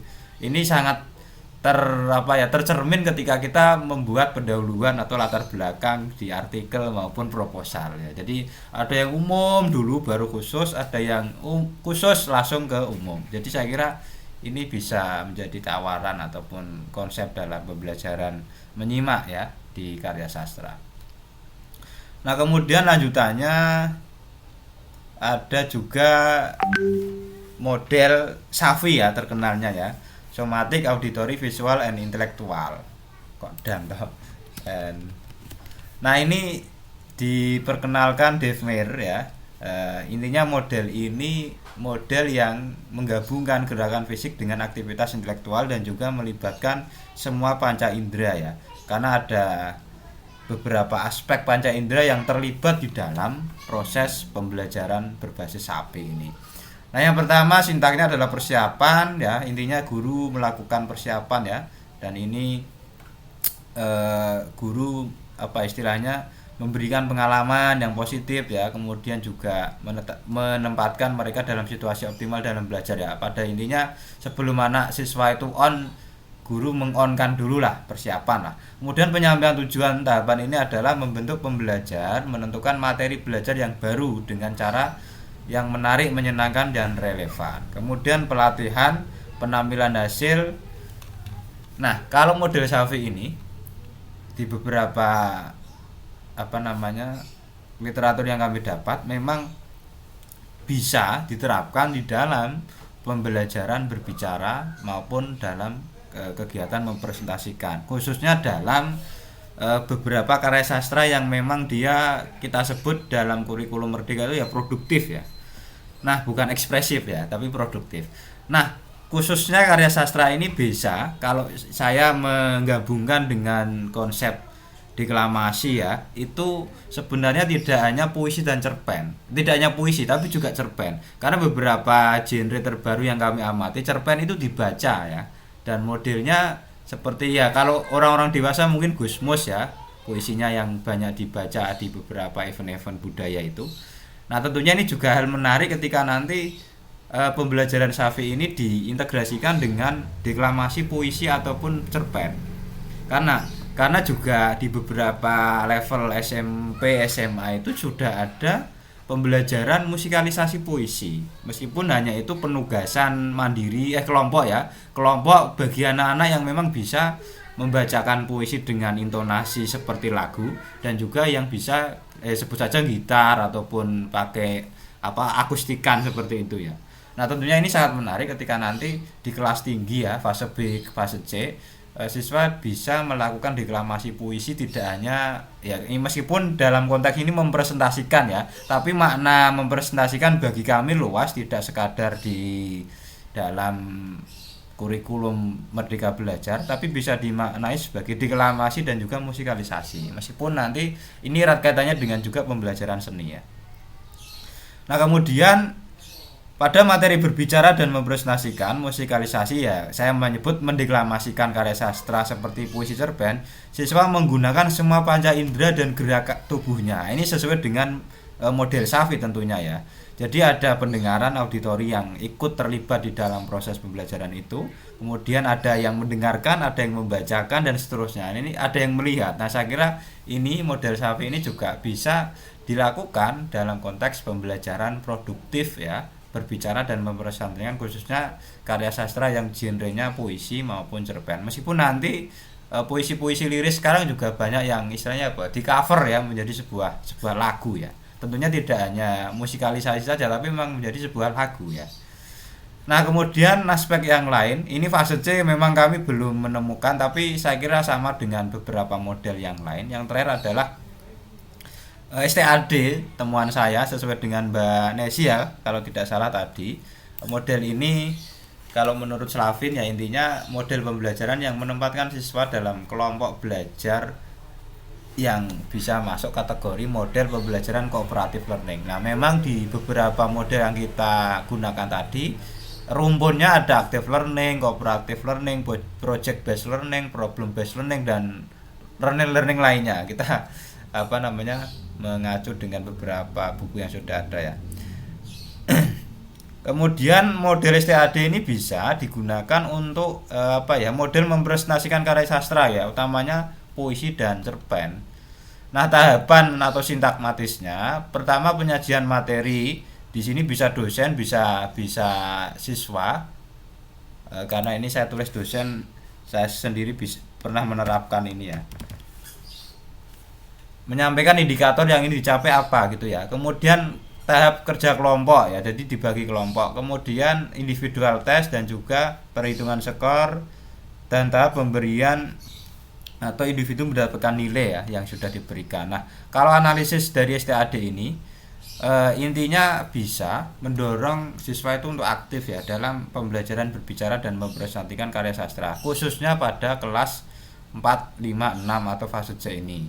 Kenapa? Karena model ini sebenarnya kebanyakan sudah dikembangkan di perguruan tinggi juga ya pada mahasiswa. Namun juga sebenarnya kalau kita mau uji coba bisa diterapkan di kelas dasar 1, 2, 3 khususnya ya. Kerjasama kelompok dalam memahami materi pembelajaran mempengaruhi pemahaman individu, karena setelah diskusi kelompok akan diuji cobakan secara mandiri lah. Inilah kadang yang membuat guru harus lebih produktif dan aktif dalam menerapkan metode atau model STAD ini, karena semuanya harus terlibat ya, tidak hanya ketua kelompok dan sekretarisnya ya. Dan saya kira dengan model kolaborasi ini, model ini bisa diterapkan mendukung penerapan karakter gotong royong ya, yang itu juga ada kebinekaan, karena kelompok itu ada yang males, ada yang keset ya, ada yang aktif ya. Itu kan ketua kelompok kan harus bisa menyeimbangkan mereka agar semuanya aktif, dan ini kalau diterapkan ya ada nilai-nilai gotong royong sesuai dengan profil pelajar Pancasila. Jadi mungkin itu temuan kami khususnya di model pembelajaran menyimak, berbicara dan mempresentasikan sastra ataupun karya sastra. Mungkin itu, terima kasih. Waktu berikutnya mungkin tanya jawab atau kami kembalikan kepada Mas Arif, monggo.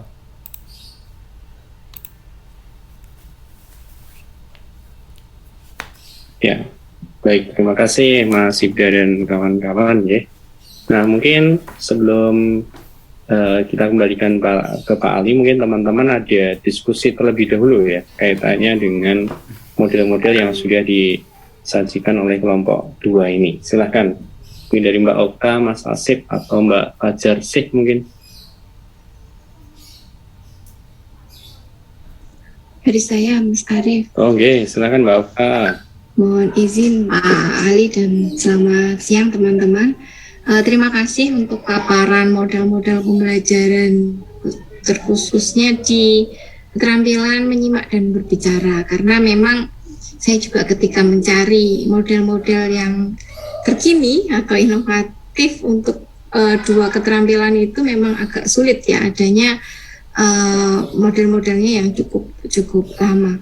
Nah, yang ingin saya tanyakan adalah terkait dengan model menyimak ya. Tadi ada beberapa model, sebenarnya kan menyimak dan berbicara ini kan saling terkait ya. Kadang model menyimak bisa digunakan juga untuk model berbicara karena memang itu dua-duanya resiprok ya, saling ketergantungan. Nah, yang ingin saya tanyakan tadi batasan ya, karena kan kita juga mengenal yang namanya permainan bahasa. Nah, tadi ada beberapa misalnya fisik berantai, kemudian word square, kemudian dan lain sebagainya, itu masuknya ke model pembelajaran menyimak ataupun berbicara, atau lebih ke permainan bahasa. Itu dari saya. Terima kasih.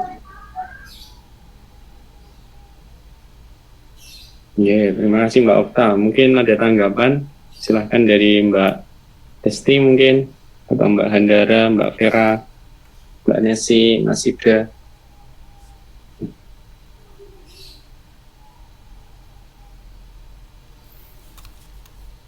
Yang bisik-bisik tadi siapa ya? Yang modelnya bisik-bisik tadi. Bisa menjawab dulu karena sudah banyak membaca.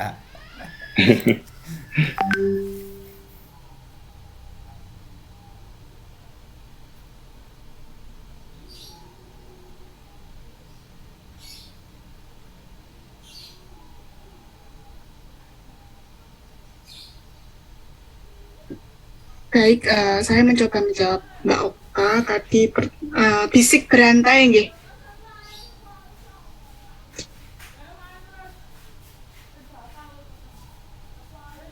Ya, Mbak Vera.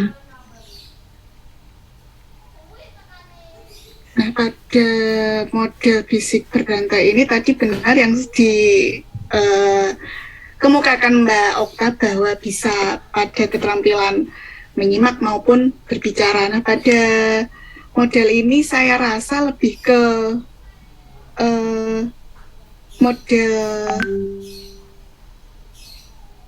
lebih bisa dua-duanya sih Mbak Okta menurut saya, loh, nanti ditambahkan teman-teman yang lain bahwa nah, saya bukakan tadi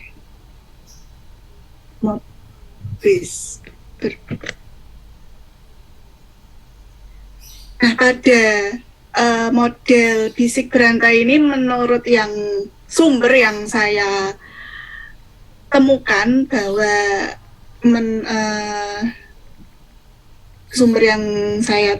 bahwa ini di tahun 2017 nggih, tapi untuk sumber aslinya saya kurang tahu karena ini di buku di dalam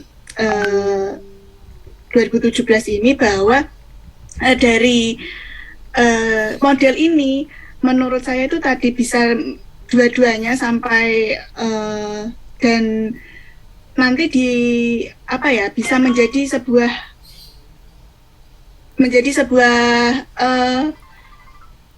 entertain yang menarik untuk murid yang nantinya bisa edukasi game bisa menjadi lebih ke game edukasi, mungkin bisa ditambahkan teman-teman.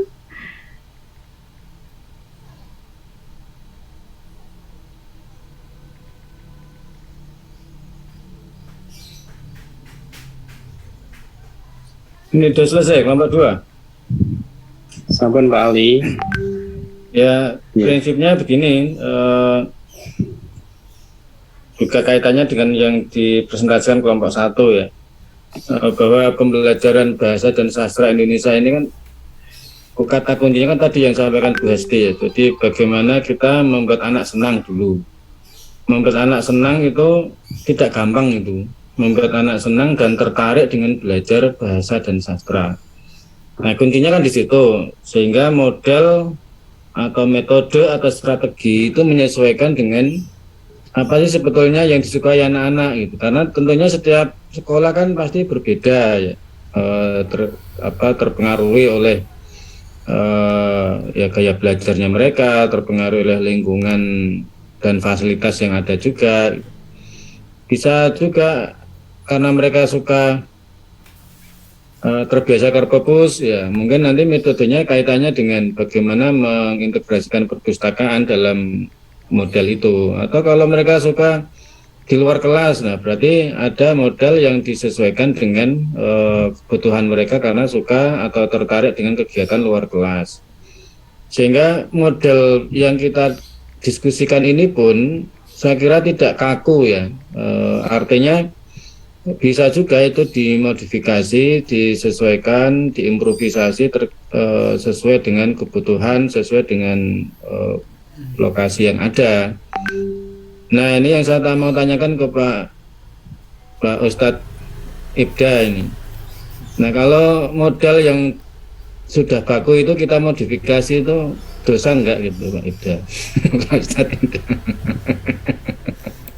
Tidak apa-apa Pak, kan memang perkembangan ilmu pengetahuan juga mengharuskan kita menyesuaikan zaman. Tentunya kalau model itu tidak sesuai, misalnya tidak berbasis teknologi kita balut, ya kita tidak masalah, asalkan ada pengakuan atas karya sebelumnya. Ya betul, memang ada dua sisi memang. Kan model yang dikembangkan oleh peneliti sebelumnya itu kan bisa juga itu untuk anak SMP, SMA ya, atau mahasiswa. Nah, padahal yang kita inginkan kan ini, yang kita garap ini kan anak-anak SD. Nah, tentunya anak SD ini kan karakteristiknya sangat spesifik, sangat spesial. Nah, maka tidak mau maka bukan mengubah ya, tapi melakukan improvisasi atau pengembangan ya, penyesuaian dengan gaya belajar, karakteristik dan kebutuhan anak-anak. Karena prinsipnya anak-anak itu kan senang sesuatu yang menarik. Nah, tadi Bu Asti kan menyampaikan bagaimana membuat anak senang dulu. Nah, salah satunya dengan metode itu tadi, supaya anak menarik, senang, nyaman, having fun gitu. Bahkan kalau bisa itu sebetulnya mereka tuh bermain tapi tak mereka sadari itu mereka belajar gitu. Nah, itu kan bagus itu. Nah, sehingga cara merebut hati anak itu memang tidak gampang. Memang kalau kita merubah model ya, itu kan memang perlu pembuktian ulang ya dalam R&D itu dari sisi akademiknya. Tapi dalam hal ini kan kita melakukan penyesuaian, bukan merubah sintak tidak, tapi merubah menyesuaikan implementasinya saja gitu. Implementasinya. Nah, kalau sintak kan sudah teruji ya, sehingga tidak perlu dirubah, yang kita sesuaikan teknik penerapannya. Itu tadi menyinggung apa yang disampaikan Bu Hesti tadi. Kemudian Pak Ibda tadi sulit menemukan jurnal internasional pembelajaran bahasa Indonesia. Ya benar ya. Enggak mungkin orang Amerika. Bahasa Indonesia kan ya hanya ada di Indonesia. Sama dengan pembelajaran bahasa Jawa, ya hanya ada di Jawa. Nah, tapi ya memang bisa dimungkinkan orang luar meneliti pembelajaran bahasa Indonesia itu dimungkinkan. Tapi kan prosentasenya kecil. Ya, kalau ada itu ya barang langka lah gitu. Ya, maka otomatis yang kalau ada jurnal internasional terkait pembelajaran bahasa, ya kebanyakan pembelajaran bahasa Indonesia, pembelajaran bahasa Inggris. Nah, bisa saja kita ambil sisi bahasanya, bukan Inggrisnya. Nah, kan setidaknya dalam hal linguistik kan ada hal-hal yang beririsan ya dalam hal linguistik. Beririsan itu artinya bahasa ibu bisa juga beririsan dengan bahasa nasional beririsan dengan bahasa asing. Itu kan bisa dari sisi ilmu linguistiknya kan bisa itu, bukan dari kontennya. Nah, kalau konten pasti berbeda. Nah, itu saya kira apa yang bisa kita kaji, bisa kita kembangkan, sehingga yang terpenting adalah bagaimana inovasi itu kita terus kita upayakan, bagaimana kreativitas itu terus kita kembangkan dalam rangka membuat anak senang, nyaman, having fun di dalam pembelajaran bahasa dan sastra.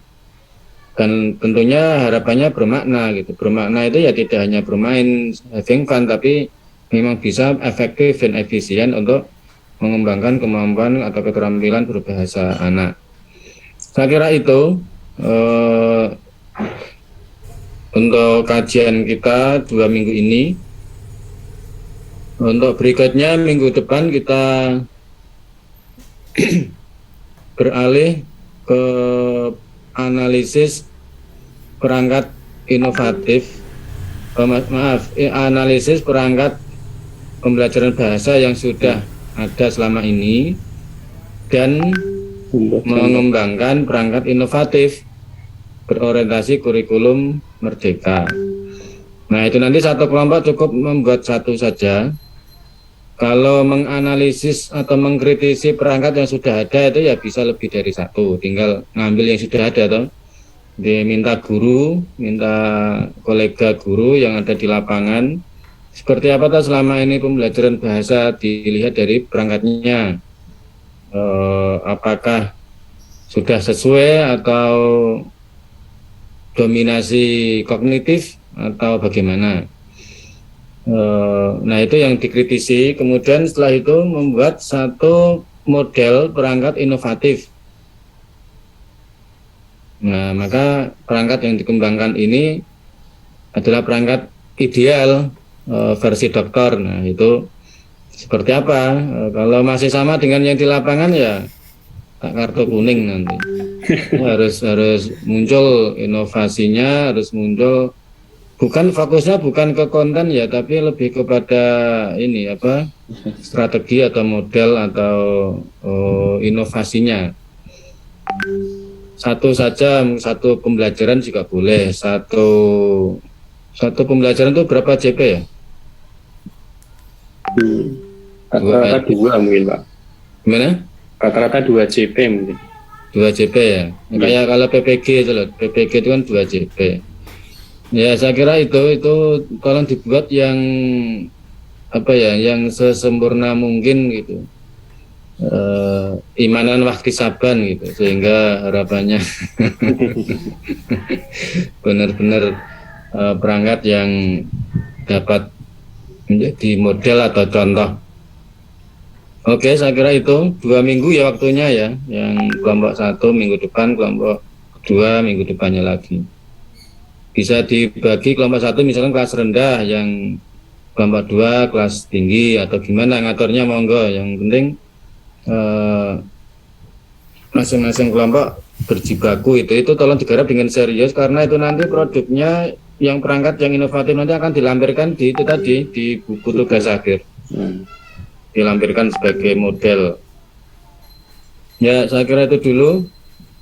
Ini Mbak Vera sudah 5 watt itu sudah mau Belum masak katanya, Pak. mesti mau ke pasar itu kayak. Ya, baik, kita akhiri dengan baca hamdalah. Alhamdulillahirobbilalamin. Assalamualaikum warahmatullahi wabarakatuh. Waalaikumsalam. Assalamualaikum warahmatullahi wabarakatuh. Matur suwun Pak Ali. Terima kasih Pak Ali. Terima kasih Pak Ali. Saya izin live dulu ya. Yeay. Atau ditutup sekalian. Ini mau diskusi sebentar Pak Ali Diskusi, ya. kaitannya dengan tugas. Saya yang live saja ya. Oke. Ini hostnya Pak Arif tuh sudah. Nggih, sampun Pak Ali. Ya, oke, baik. Nggih. Ya, stop dulu. Oke. Oke, teman-teman, kaitannya dengan proyek besok, insya Allah nggak ada pertanyaan gitu yang untuk masing-masing kelompok nanti yang membuat perangkat itu, membuat perangkat pembelajaran itu, jadinya nanti kelompoknya Mas Asip nanti fokus di kelas rendah gitu ya, kelas rendah, nanti kelompoknya Mas Ibda fokus di pengembangan perangkat pembelajaran di kelas tinggi. Itu aja Mas Asip ya. Ini skillnya bebas ya Mas ya? Skillnya bebas? Skillnya bebas ya. Ya, nanti monggo inovasinya mau seperti apa bisa dia. Karena Pilih kalau salah satu atau empat-empatnya ya? kalau tadi melihat dari yang sampaikan Pak Ali tadi, kayaknya kita yang penting JP-nya Mbak. Jadi kalau misalkan dari JP-nya itu memungkinkan untuk 4 kompetensi, bagus sekali gitu ya. Tapi kalau misalkan hanya fokus ke berapa, kayaknya juga nggak masalah sih gitu. Itu nggih, insya Allah besok sudah nggih. Kemudian teman-teman dengan beberapa makalah yang sudah, bukan makalahnya mungkin ya, tapi hasil susunan teman-teman baik PPT ataupun yang sudah dipresentasikan hari ini dan kemarin, nanti mungkin bisa jadikan satu folder, dimasukkan dalam Google Drive. Jadi nanti kalau suatu saat kita butuh referensi kaitannya dengan model-model pembelajaran kan sudah ada semuanya di sana, tinggal memperdalam dan juga mengemasnya gitu ya. Nah kemudian yang proyek terakhirnya untuk bukunya, nah ini sesuai dengan topik yang sudah saya share kemarin ya, itu masukan dari Pak Ali. Untuk yang pertama kita setujui dulu atau tidak kaitannya dengan topik itu.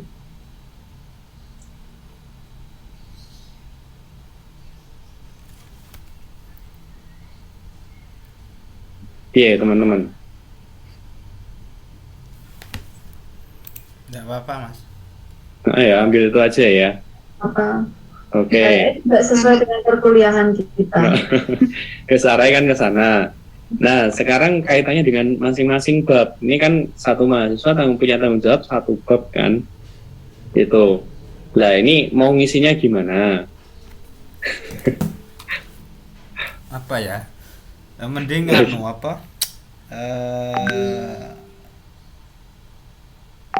draftnya yang terkait dengan judul itu nanti di share. Ini kan ada berapa orang toh?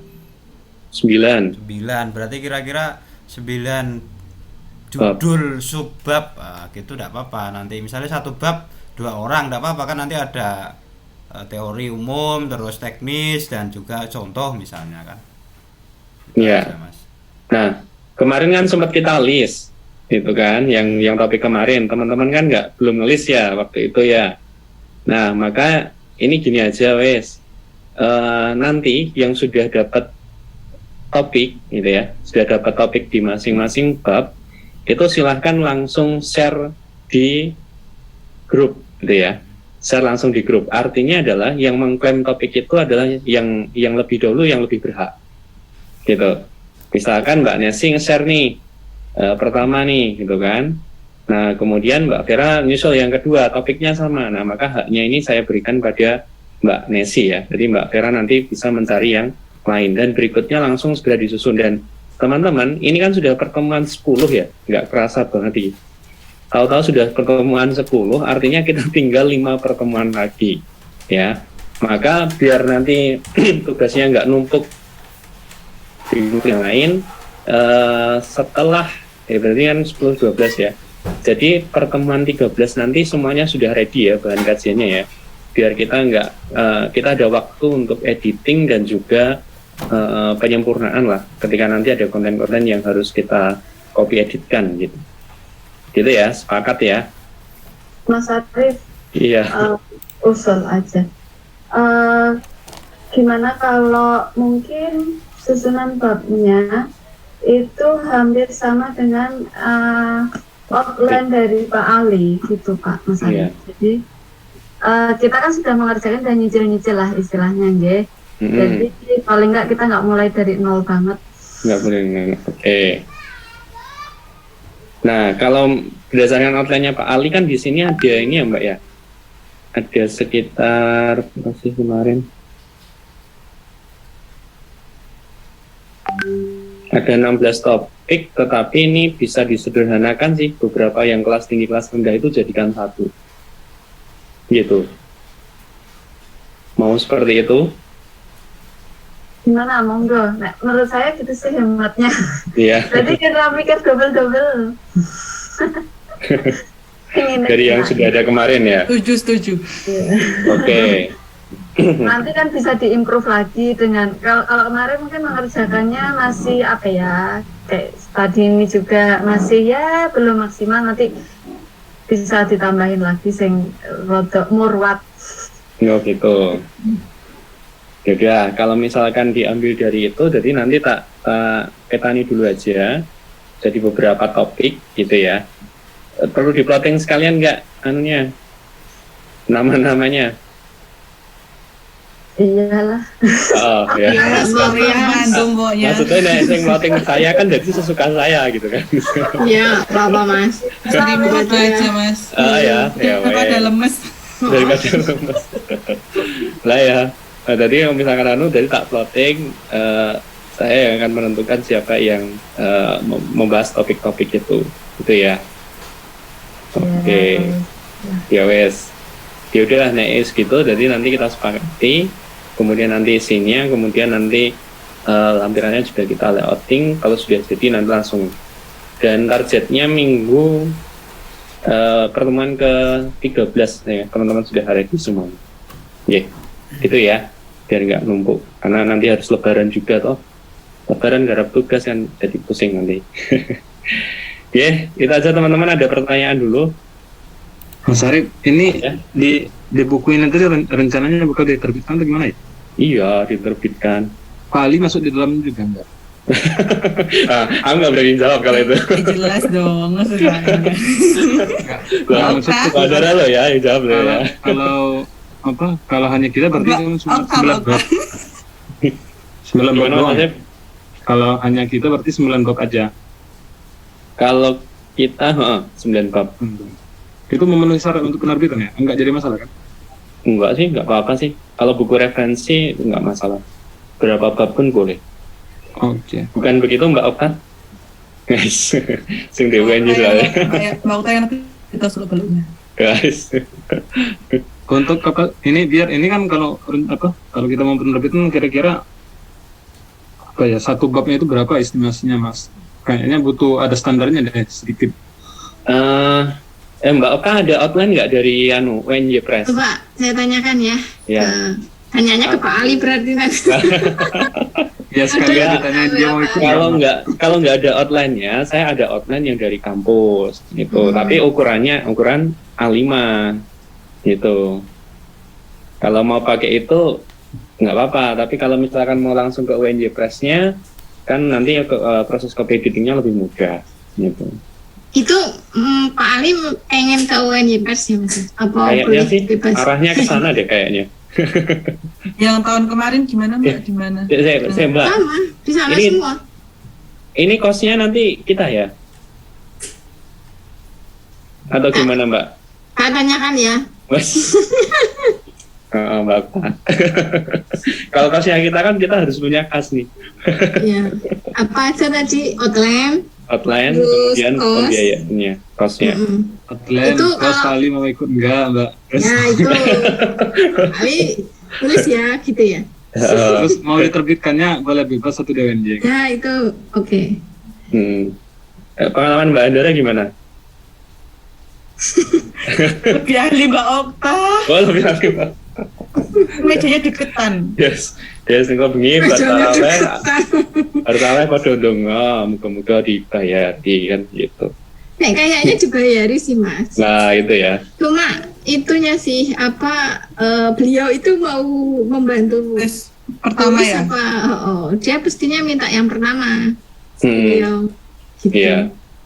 Tapi kalau dalam kayaknya nggak masalah Mbak ya. Kalau dalam buku itu penulis 1, 2, 3 sama aja ya. Maksudnya? Kalau di BKD kayak di itu sama aja kayaknya. Oh iya Pak Mas? Artinya. Iya. Kayaknya ini deh, ngaruh deh. Enggak, itu kalau artikel. Oh gitu ya. Kalau buku kemudian HKI itu sama. Pokoknya sama. Iya.